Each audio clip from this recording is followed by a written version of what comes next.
So that's kind of where we are. I don't know if any of you have ever heard like spoken word poetry or things like that. Well, that's kind of like my outlet. And so when I'm struggling through a phase or anything, I use that to kind of speak. And so Gerard had said that this one night we're just going to be about what does faith mean to you? What is your faith, and like how is that a part of you? And so I kind of put something together. First time it's being read out loud, so just take it for what it is. And I do have to look at my phone because I'm not that good. I am only starting to get to the phase of just, I guess, talking about it out loud. Last year in what is now Crossroads, Gerard asked me to speak, and it's a little rough, but we're getting there.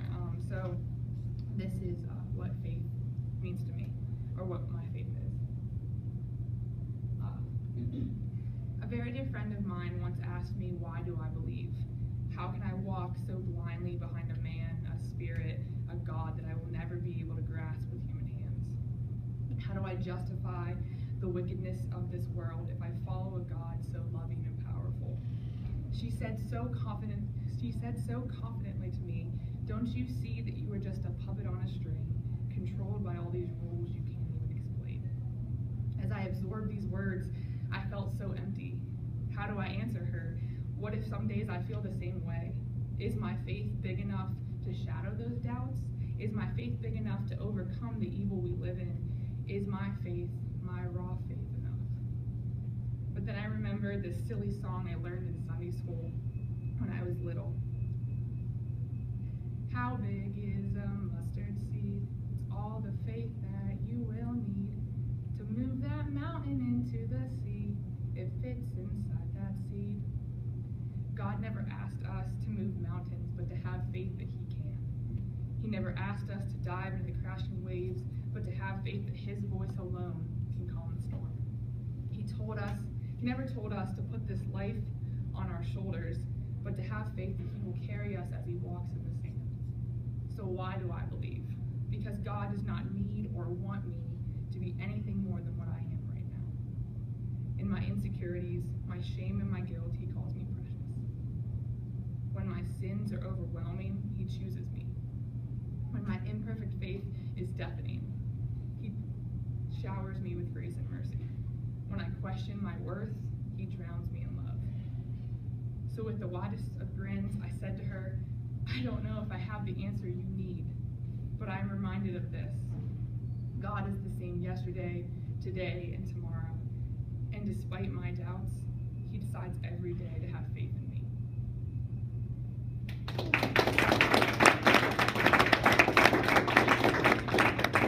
our final speaker, thank you. Our final speaker is Gerard. And like you said, Gerard is like, I was just telling Chris this, he's like a spiritual 2x4, like to the face, like all the time. Like no matter where you're at, like, oh, having a good week, Gerard's just like, oh, we're gonna talk about things you don't want to talk about, but it's gonna make you better. And I know that a lot of athletes on campus are super thankful for that, just not even if you're an athlete. But his major is Jesus. He's not an athlete, but he loves athletes, and he changes every room he steps into. So, after all.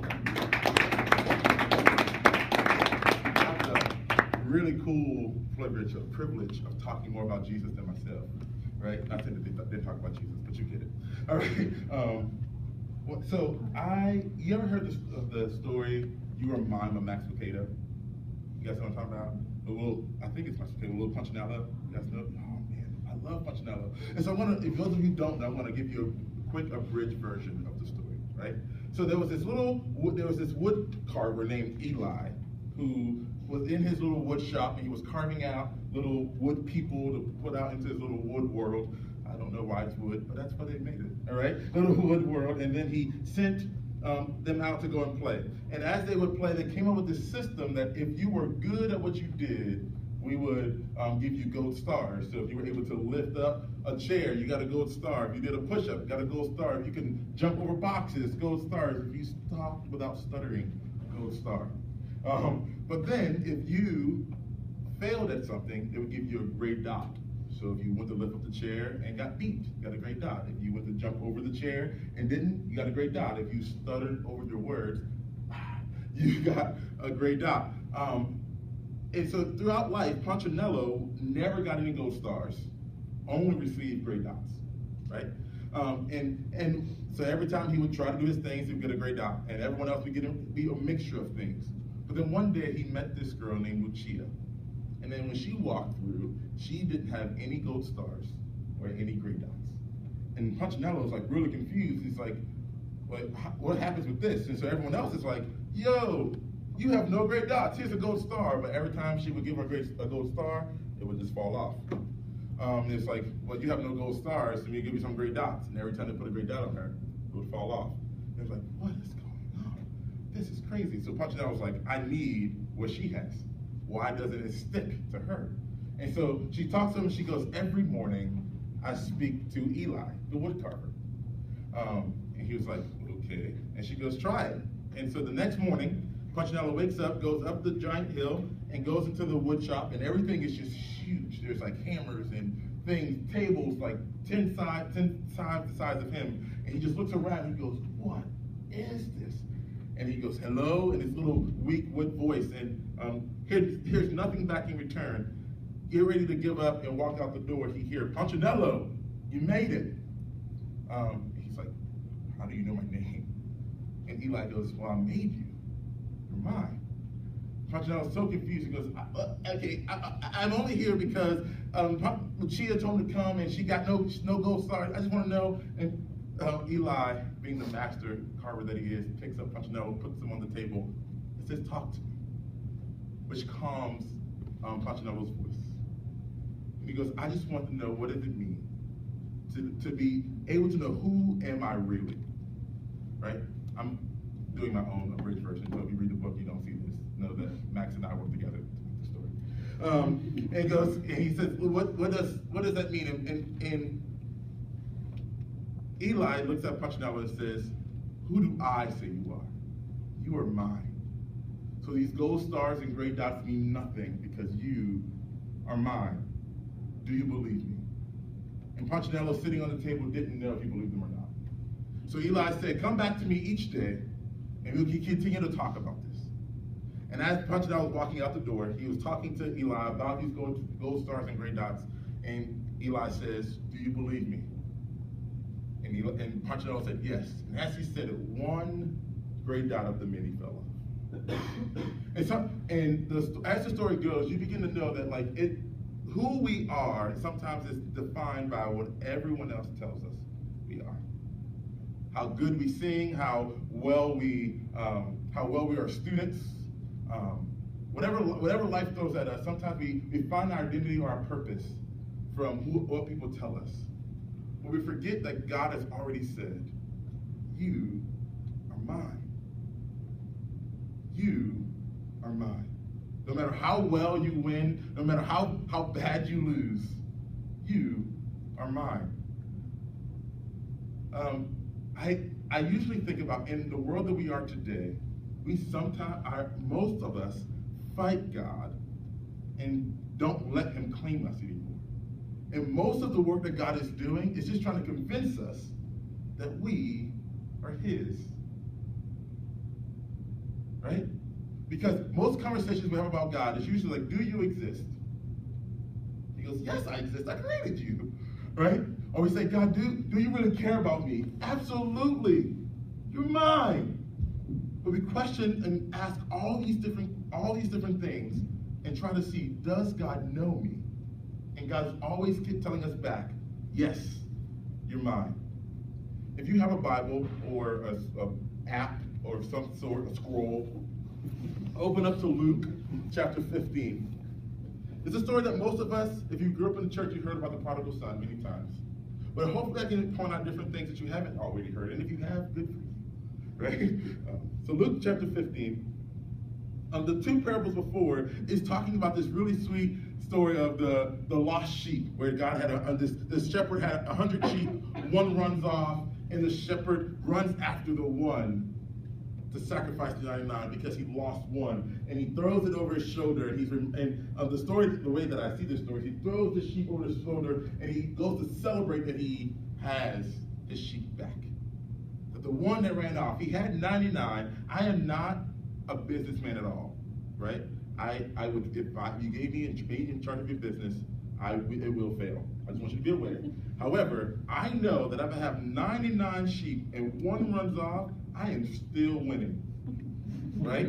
I grasp that really well. However, the shepherd said, I'll be back, and runs after the one. Who knows if the 99 is going to stay, right? That's a lot of run that has to happen, but he cared so much about the one that he ran and got it and then threw a party about it. Like that economy doesn't make sense to me completely, but it makes perfect sense to the shepherd. That the one mattered. Why? Because that sheep was his. You are mine. The next story is about a coin. There are 10 coins, and she loses one coin, and she rips up the entire house looking for this one coin. And then after she finds the coin, she throws a party. Then she spends the coin. It's fine. She finds it, and after she throws this party, in my mind, she has 10. She loses one. You still have 9. You are still winning. But for her, that coin was hers. She was going to rip up whatever it was to rip up, to find what was hers. And then we have the story of the prodigal son. So if you have your Bible, Luke chapter 15, verse 11. Jesus continued, there's a man who had 2 sons. The younger one said to his father, Father, give me my share of the estate. So he divided up his property between them. Not long after that, the younger son got together all he had, set off in a distance, and they squandered his wealth in wild living. After he had spent everything, there was a severe famine in the whole country.